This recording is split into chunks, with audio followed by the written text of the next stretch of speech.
Ladies and gentlemen, Aaron Rodgers. Yeah! What's up, dude? What's up, guys? Hey, thanks for joining us, man. I would have completely understood if you didn't want to, because the way the season is going, and maybe because of the shit that's being said about you around the world, and maybe you're leaving the convo right now. No, I'm just making sure that I'm all dialed in here. Yeah, okay, we're good. All right.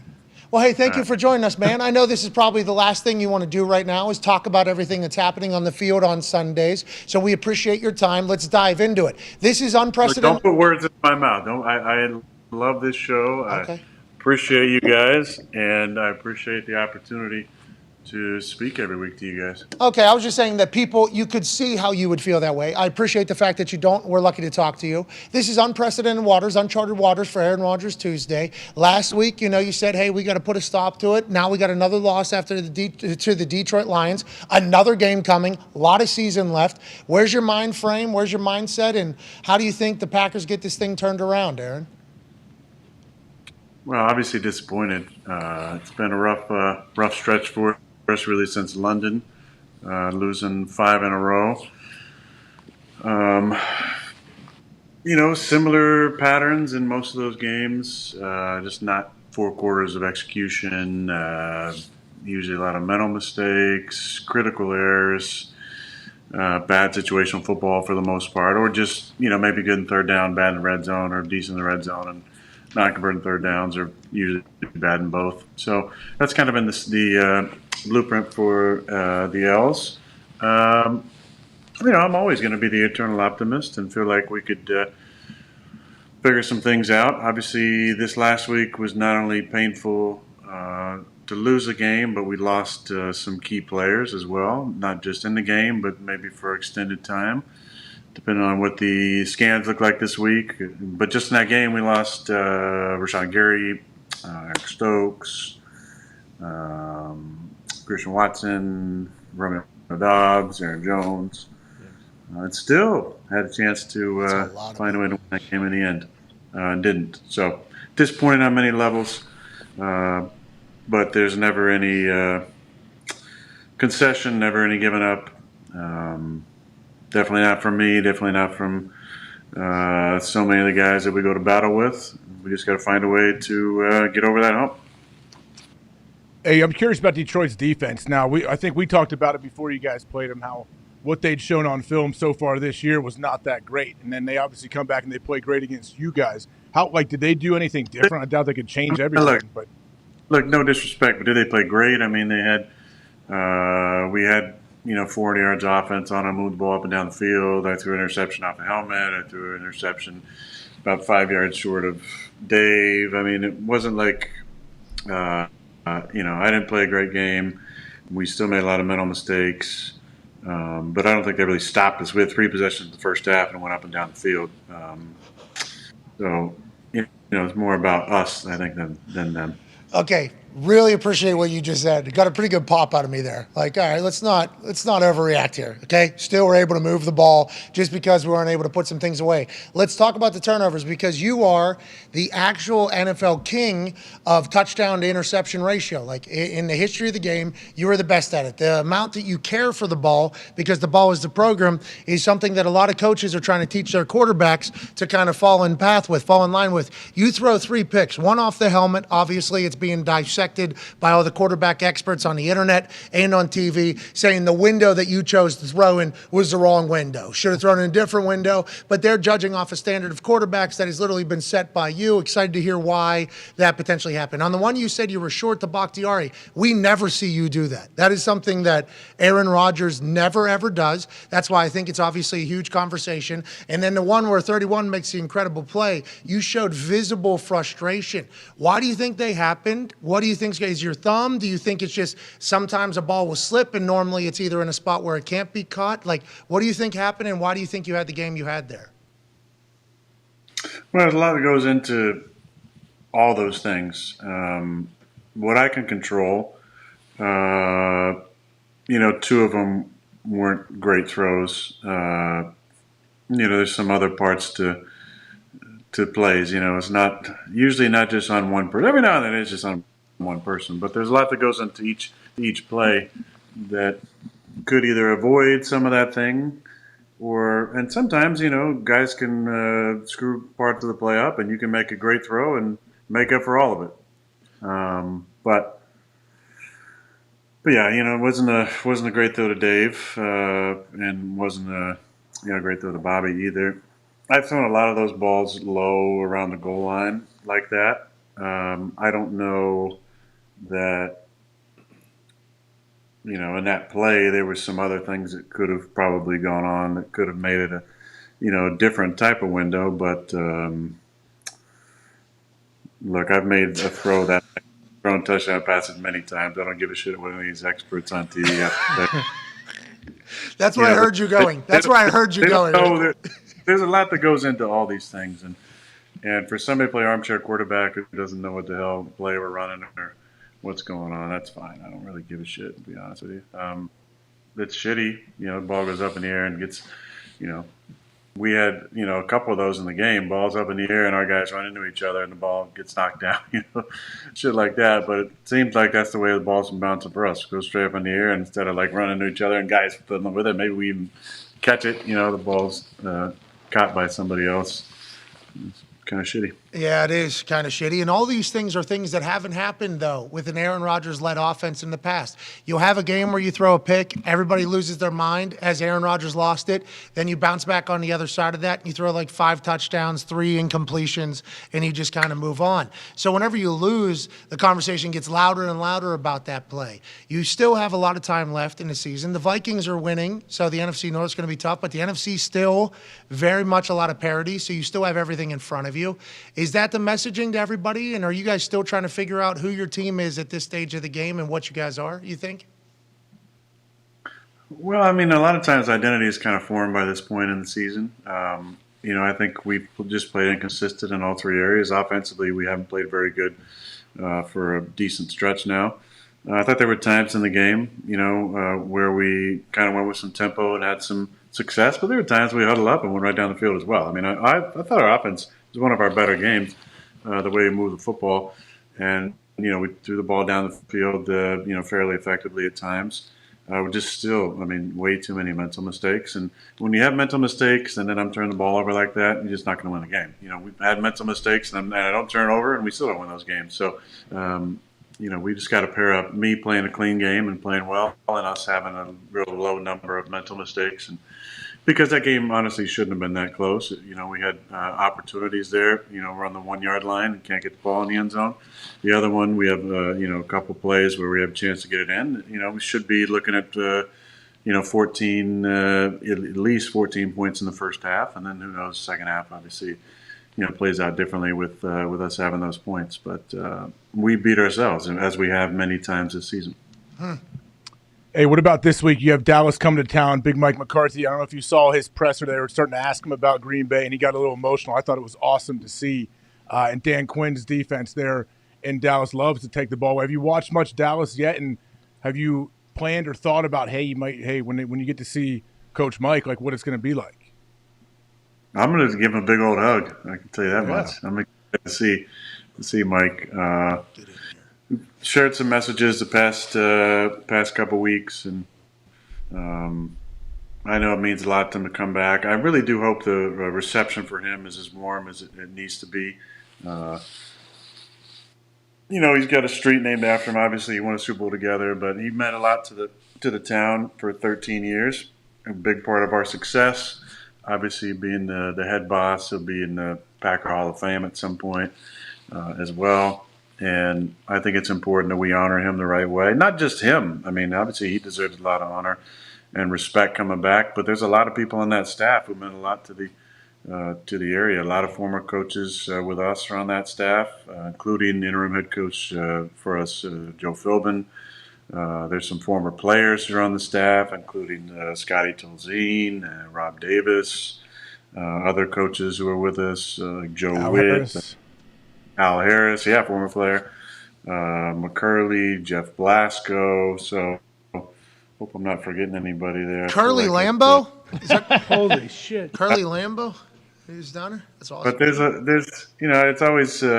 always nice having people come back. A lot of those people coached there a long time. Joe was there for many, many, many years, and Rob Davis played for a long time. Al Harris played for a long time. Was an older player when I was there. Scotty Tulzine backed me up. Awesome guy. A lot of fun together. But Mike in general, I think, deserves a lot of credit, a lot of respect, and hopefully a great ovation at some point. I don't know what we're doing. I hope there's some sort of, I would expect, I guess, some sort of message on the jumbotron at some point during the game. And Mike's got a big heart. Hopefully, I don't know. Hopefully, lets the emotions flow a little bit. Well, he was close in a press conference that AJ was talking about. And if you haven't seen it, we'll definitely send it over so you can check it out. The person asking the question was like, your family's still there, your kids go to school there, you're still a big part. And he goes, this is bullshit. That's what McCarthy says. You guys are going to make me start crying up here. And then he deflects to 12 personnel at the end of it because you could see that he was getting choked up. I wonder if that'll be before the game, during the game, after the game. I wonder when it will take place. The anthem. National anthem's going to be tough for him, I bet. Yeah, looking around. Oh, my God. Him and Philbin. I'm hoping it'll be similar to when they would bring back like soldiers from abroad with surprise families at some of these games, and AJ would just absolutely lose it because AJ, comes off as a prick, but he actually is a big softy on the inside, and he does come off as that. If you were standing near him during one of those moments, you would definitely see some tears coming out of 50. I mean, for a good reason, AJ, this is so and so's wife. Her husband is deployed, in Afghanistan, blah blah blah, and then here he comes running on the field. Yes. See this wife and kids. It's a good moment. AJ, there was a run there where that was like every stadium I went to. Every stadium we went to. It was like the third quarter, second quarter, maybe third quarter break, and I'd be on the field punting, right? Because the quarter break, I'd get to hit the ball, and then all of a sudden, as soon as you see somebody come out, it's like, oh, I'm about to start getting chills. You get like chills. I would like be watching it get chills, and the little kids go running up there. I was a part of one. AJ, you're a big softy, huh? Big softy. Oh, wow. He's talking. There's a New York Giants game. It's like you watch the videos on the internet. You see them reuniting. All of a sudden, I look down on offenses on the field, and this dude's doing an 80-yard sprint to his family and kids. And Nate Weir, the great trainer who I actually officiated his wedding, he knows me well. He walked down to me and gave me a towel. I put it over my helmet. I was bawling. I lost my mind. Yeah, it's tough. They are. It's an amazing experience to see the family come together. I wonder if Mike McCarthy, when it'll all start happening. Can't wait to watch. Can't wait to find out. Ty Schmidt has a question for you, Aaron. Obviously, his life has been certainly something.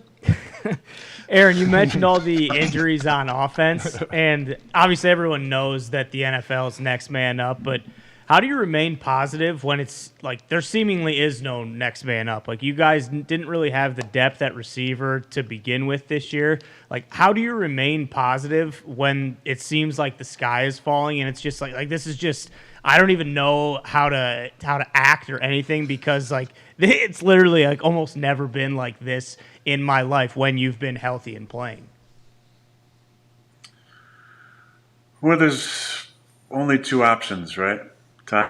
Yeah. One of them is to cash it in mentally and just become a independent contractor almost. And I've seen this during my time. Not really recently, but where everybody just kind of comes in and does their work and then goes home.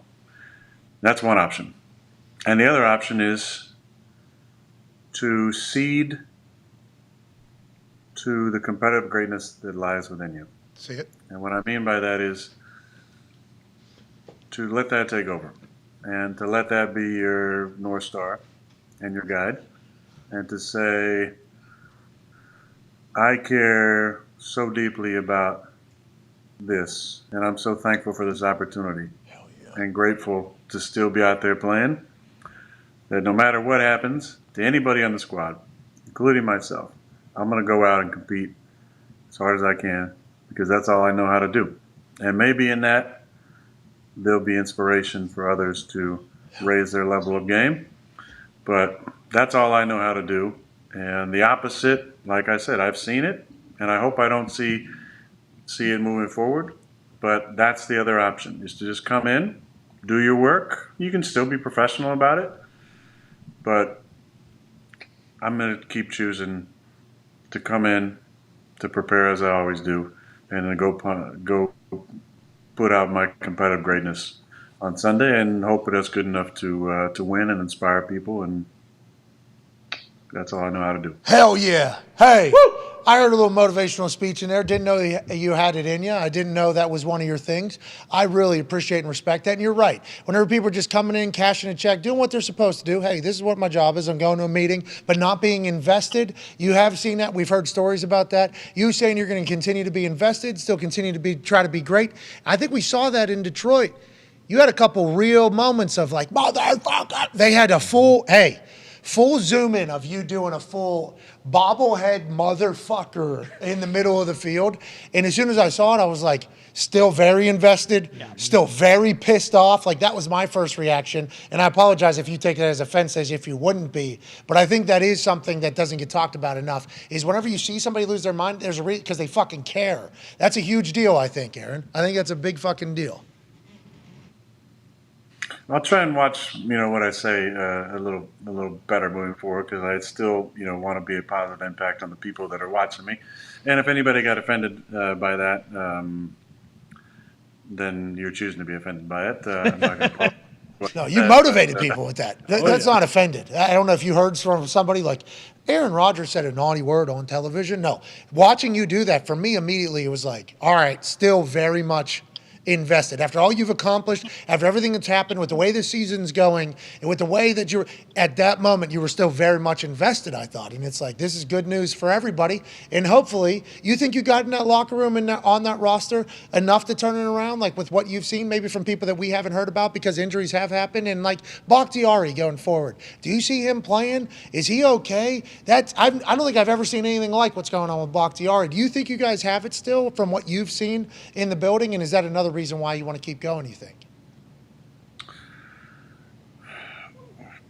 Pat, what am I supposed to say to that? That's a hilarious question. That is a hilarious question. Could you imagine if you did say, no, we don't. I've been Nope, looking we around the last couple of weeks. Imagine if you said I'm that. looking around and We ain't got it. might not have it this year. Like, listen, I'll just reiterate this. Oh, that's awesome. I always believe in myself first, and I bet on myself first to go out there and to impact the game and to be great. And I still know I have that within me. Still the reigning, defending, two-time MVP. Hell yeah. Regardless who's out there with me, guys want to come battle, they know where to find me. Hell yeah. I'll be in the center of that huddle, expecting greatness, trying to inspire the best I can, and laying it on the line. And trying to make Big Mike McCarthy's homecoming miserable. Joe Philbin, fly home with an L, pal. Great guy. Love Joe Philbin. I absolutely enjoy him. He was the head coach of the Packers whenever I got the call. Packers-Lions in there. He was also with the Colts. I'm a big fan of his. But I'm excited to see what you end up doing with the squad. Now, speaking of the squad, trade deadline kind of came and went. You didn't add anybody. That's something you expected? There's still a free agent out there. Odell Beckham Jr. Are you still having those types of conversations? Is there still any thought of how we can make team better? Or is it just you're showing up, you're going to be the best fucking quarterback you can be, and let's get through the season?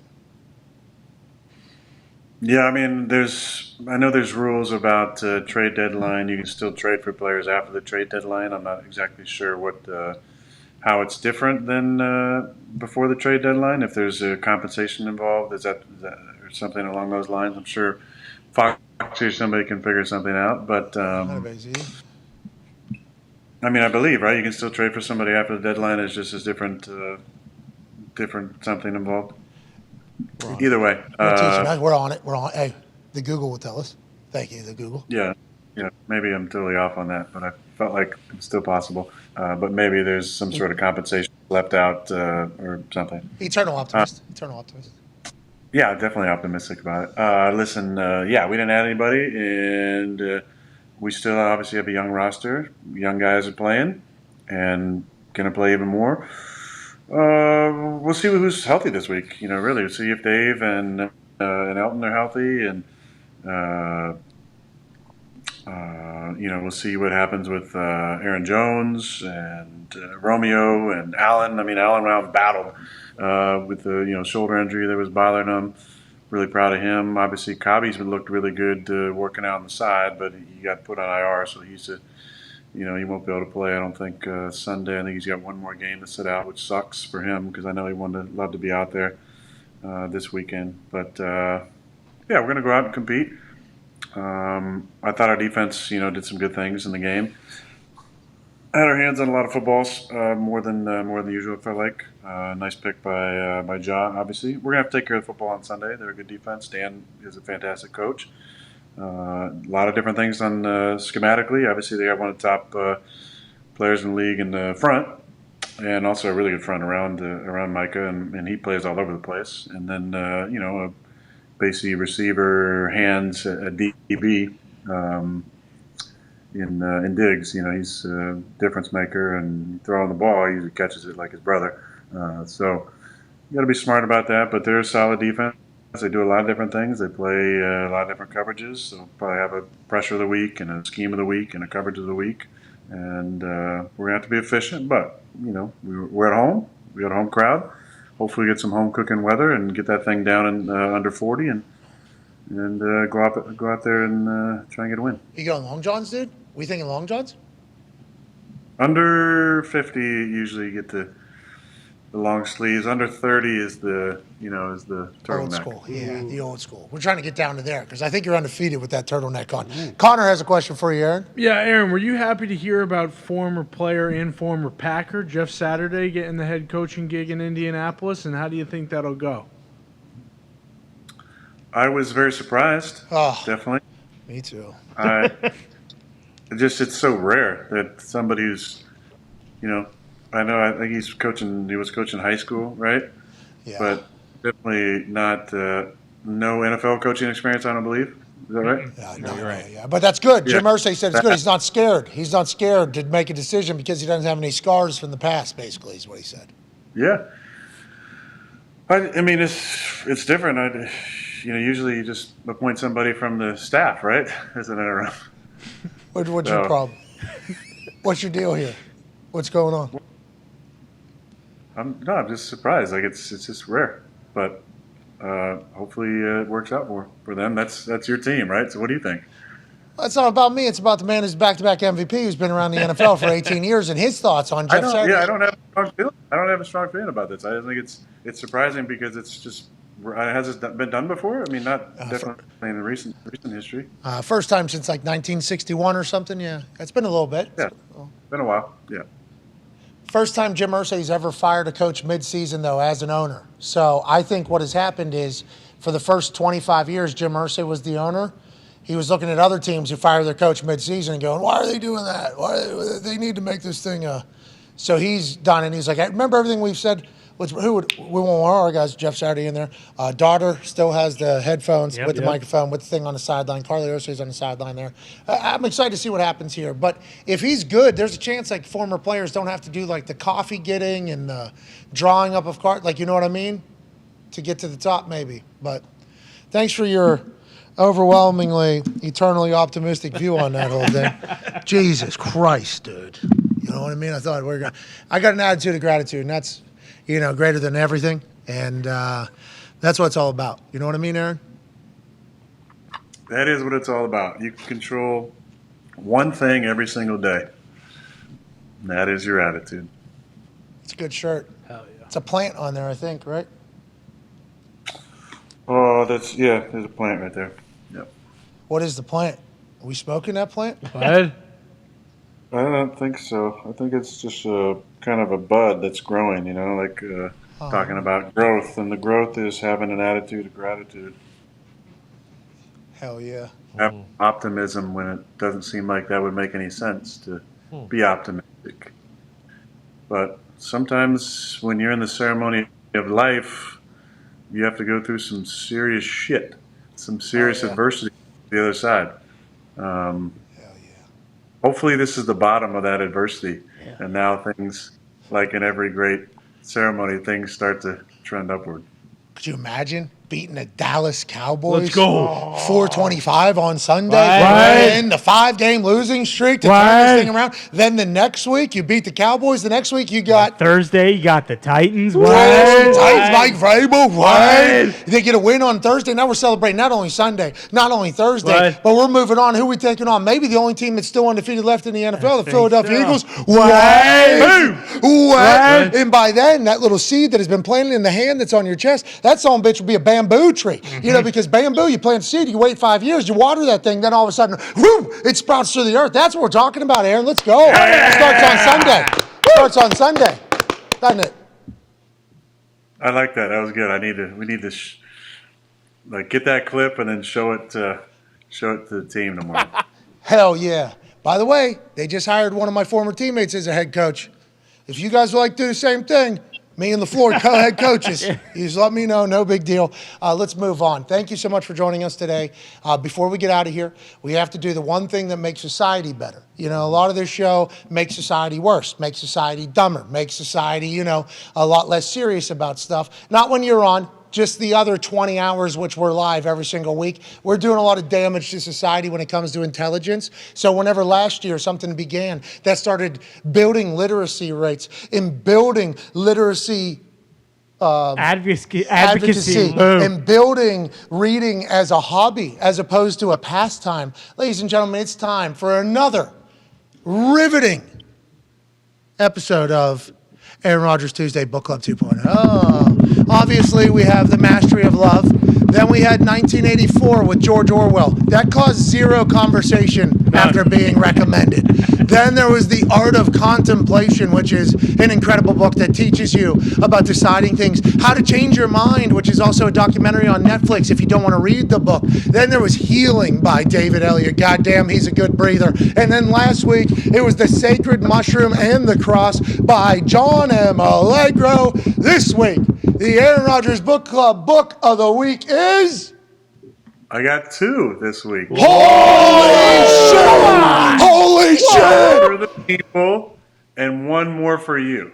Okay, maybe for AJ. So the first one, which is for the club, is by a friend of mine, author Rob Bell, and it's a book called Love Wins. Oh, Love that. And the tag is a book about heaven, hell, and the fate of every person that ever lived. And Rob is a fascinating writer. Love his writing style. He's published a number of books. Very interesting guy. He used to lead a mega church in Michigan and then moved out to the West Coast. And a fascinating human, super bright genius guy. And the second book is, by popular demand from you, is a coloring book called Keanu Reeves. Now the book club's showing a little depth. Now we got a little depth in the book club. And it says, colorful fantasies with a mysterious hero. Illustrations by Maurizio Campidelli. Can you take me to Maurizio's drawing of Shane Falco? Can we get right to that? Here's one of him with a surfboard. Oh, God, Give me 2. Here's a great one with him on a horse. Oh, is that Flightline? He's probably taming Flightline. Yeah, Jesus Christ. Let's see here. Ooh, there's one of him on the bus. There's a John Wick one. That's Yes. Dude, this is the type of book club. Oh, there's him with all these little dogs, too. I'm thinking I'm back. The dog walker. Yeah. Yeah, it says he definitely isn't a dog, but he'd be happy to take yours for a walk. He'll be Good guy. very and ready to join you on a amorous stroll. Kind of creepy. Yeah, he could kill you though, so you just got to take it for what it is. Is there one with him and Gene Hackman? How about a Holding Shane hands? Falco? Yeah, is there a Shane Falco one? Suck or on that, Matt. I don't see Sandra a Bullock? some I see there's Maurizio? one him playing a guitar, playing hockey. Hockey. Accomplished goalie. Keanu Yeah, Gretzky. but I don't see any him on a motorcycle, surfboard, John Wick, What? drinking wine, What? Not a stoking the dude. fire here. Look at this. I mean, Stoking the this is fire. really interesting. Him shaving, him being a painter. Come on. Oh, this is a good one. Oh, Bob Lawson. Keanu Reeves, What Bob would you Lawson. do with that color scheme? What the hell is this book? Well, it sounds like Maurizio doesn't know about Shane Falco, which kind of disappoints me, but I am excited that we got a coloring Here's book. a great one right here. Here's him, sitting lotus, maybe meditating. Oh, Okay. does he have? He doesn't have these on. Is he really doing it? That's He doesn't only have these on. Keanu would. Because I could put the prayer beads on them. I think I could. You know what I mean? Yeah. Anyways, But there's a lot of good ones. Oh, here we go. Oh. We know. Yes. Neo. what color are you coloring that belt he has on right there? You tell me, huh? You know. Triple black. Yeah, Amen. exactly. Charcoal. That's right. We appreciate you, Aaron. Hope you having. You all right, AJ? Yeah. I'll just give you Triple this is the black- last, triple black last belt. one. This is from 47 Ronin, I think. Oh, Yes! absolute classic. Yeah. Make sure. Put some blood on that sword. Sequel coming Yeah. out. Why is Yeah, the blood bro. from? He went hunting. Oh, he killed everybody. Oh, bad guy. So many people. Slicing heads off. Only Bad people, only guys. people that deserved it. Of course. Of course. Thank you, Keanu, for doing that. Thank you. All right, Aaron. Thank you for joining us, man. Good luck in this big homecoming game for Mike McCarthy. Dallas Cowboys, Green Bay Packers, 4:25 Eastern, daylight time, I think. Oh yeah, that's right. Oh yeah.